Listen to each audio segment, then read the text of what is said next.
The Continental Corporation is one of the world's leading suppliers to the automotive industry. It has extensive know-how in tyre and brake technology, vehicle dynamics control, electronics and sensor systems. The aim is to make individual mobility safer and more comfortable. The corporation comprises the Continental Automotive Systems, ContiTech and Tyre divisions. Among tyre manufacturers, Continental is the #1 in Germany, #2 in Europe and market leader for winter tyres. Every year, some 100 million tyres made by the Continental Corporation come onto the road. Every fourth new car runs on Continental tyres. The tyre is a complex high-tech product with more than 10 different rubber compounds and 15 to 20 components. The process chain follows the production flow from the compounding to the last station for quality control. The tyre consists of a combination of textile cords, steel wire, rubber compounds. These basis elements are incorporated into the components of the tyre in a specific way. The building phase is split into two parts. The liner, ply, beads and sidewalls are assembled as the carcass. The belts, cap plies and tread as the belt assembly. Carcass and belt assembly are placed together to form the green tyre, and this is vulcanized at a high temperature to form the finished tyre. The final inspection involves both visual and sensory checks.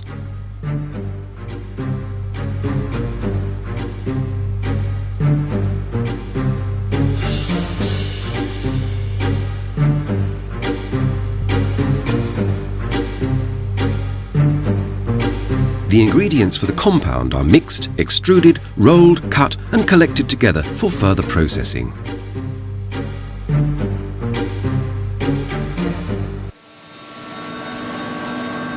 Before the finished compound sheet, stamped with a manufacturing code, leaves the mixing department, a multi-phase mixing procedure has been completed.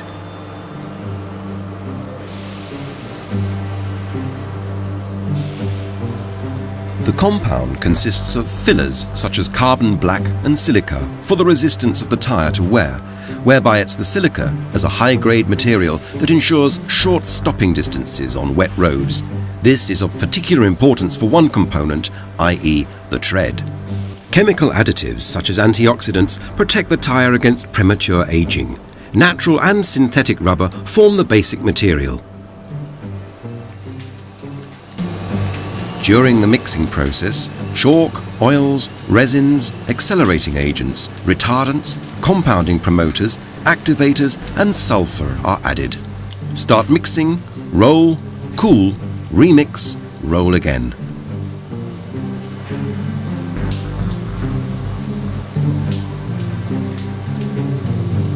Depending on the type of tyre or component, the operations and additives are varied until the required material properties have been obtained.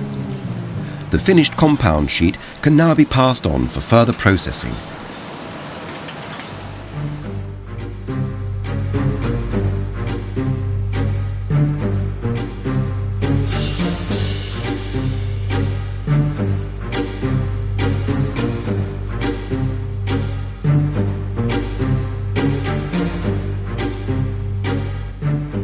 During the rolling out operation, the mixed compound sheet is shaped, cut and wound on a transport roller.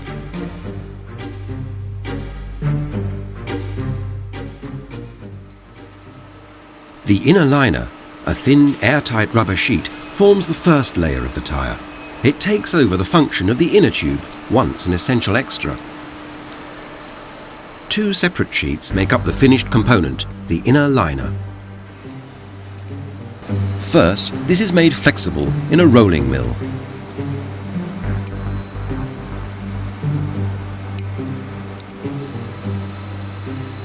The calendar molds it into a compound strip.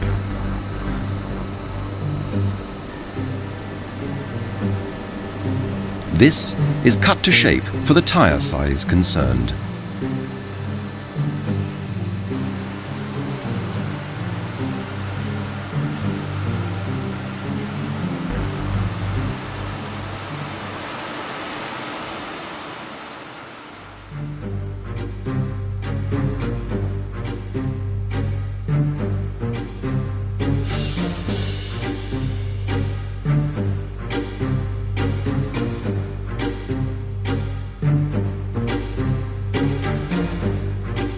The textile cord ply is coated in the calander with rubber compound. Then the cord ply is cut so that when it is in place inside the tyre, the cord angle will be across the direction of travel, that is, in a radial direction. The textile fabric that is embedded in a rubber compound and forms the second layer adjacent to the sensitive inner liner acts as the reinforcing material.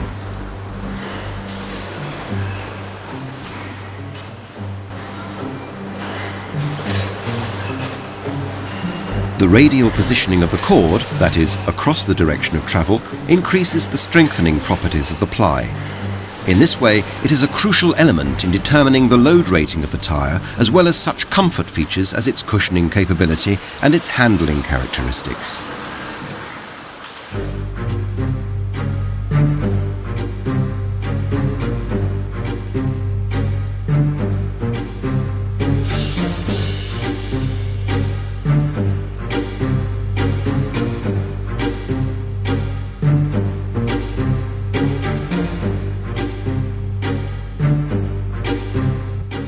Steel wire is covered with rubber compound, wound into a ring, and at the next station the extruded apex is applied.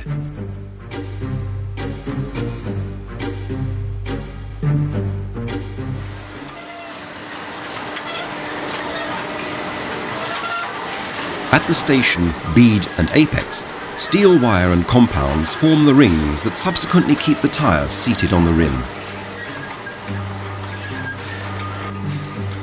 The bead consists of several steel wires, each covered with a compound layer.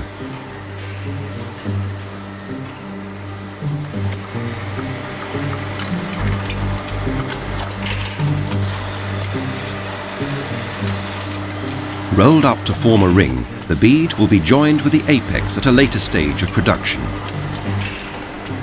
The apex is manufactured at the same time on another manufacturing track.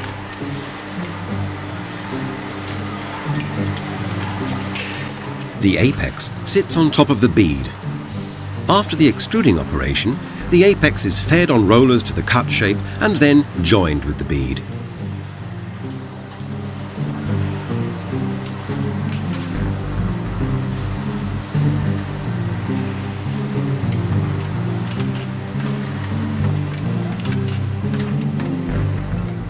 Whilst the apex subsequently provides driving stability, steering performance and a high level of comfort, the bead ensures that the tyre is firmly seated on the rim.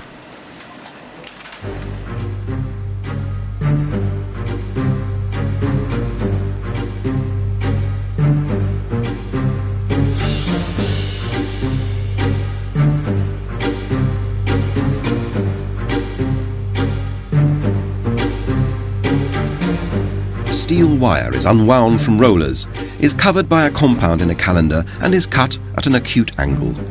The breaker is wound up for further processing. The steel heart of the breaker is located in the coil chamber. This is where the individual steel cords come together to form a fine steel cord ply.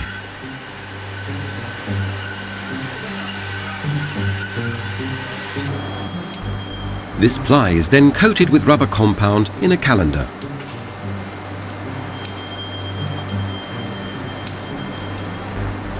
The breaker, made of steel cords, ensures the rigidity of the tread in the longitudinal and lateral directions.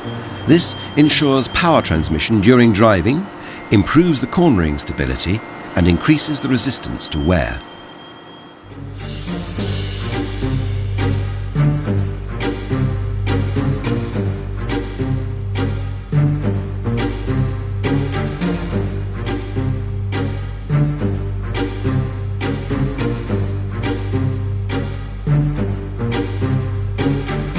After the extruding process, the tread is cut to the correct length and temporarily stored in transport units.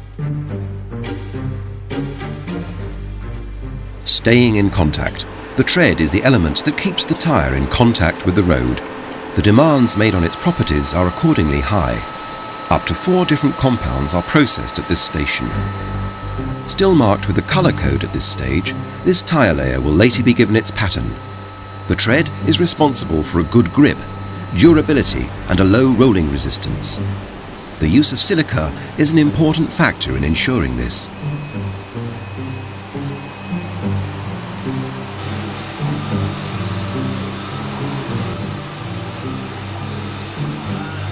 The actual contact area between the tyre and the road is no larger than a postcard, only a tiny area to carry so much responsibility.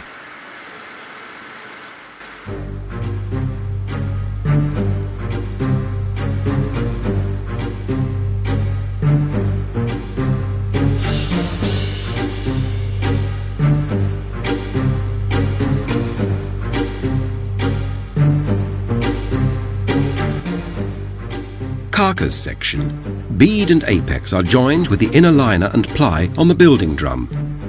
With the application of the sidewall, the carcass assembly is complete. Belt assembly section.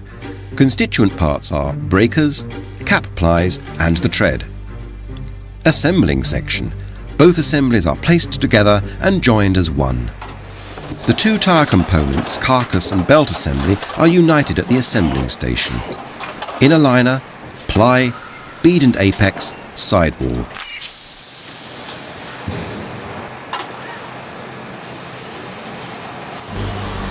And the carcass of the tyre is ready.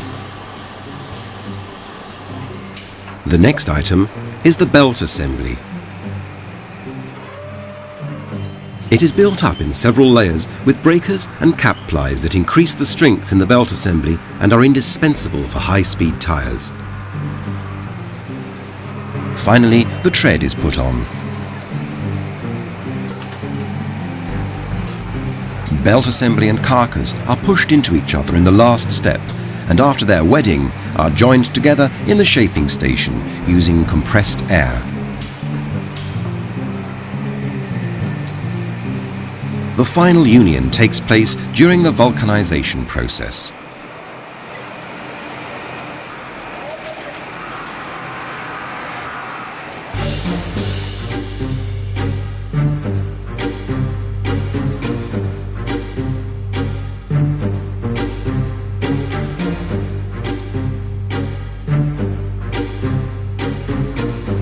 The green tyre is put into a mould and then vulcanized at a temperature of over 170 degrees.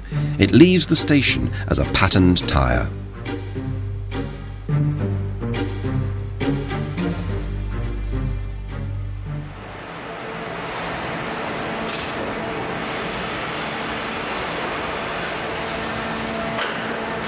The proper term is vulcanization.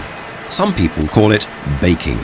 Whatever you say, it is the last manufacturing stage in making a tyre. The green tyre is given its tread and is cross-linked. The components are now inextricably joined together. After the baking mould is closed, a bladder is inflated inside the green tyre and presses it into the mould. Baking time, approximately 10 minutes. Temperature, between 170 and 200 degrees Celsius. Pressure, up to 22 bar. These values depend on the type of tyre and its size. The compounds are transformed into elastic rubber. The green tyre becomes the finished tyre.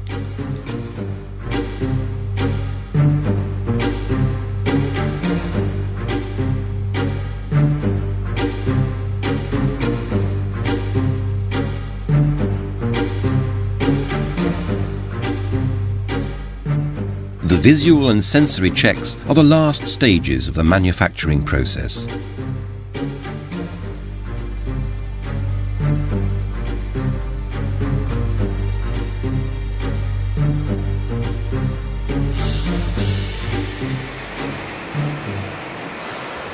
The final inspection.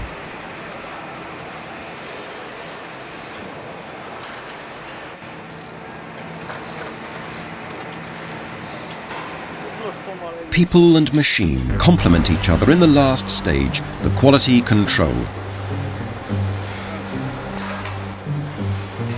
After the visual check, the sensory check of the tyre quality is done in the final measuring station.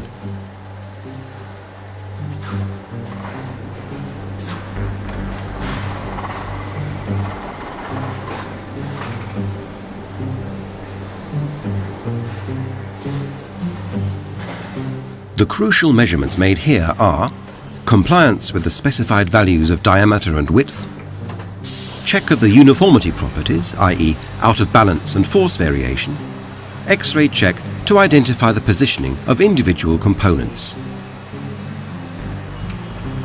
Only when this final inspection has been passed is the finished tyre ready for the road.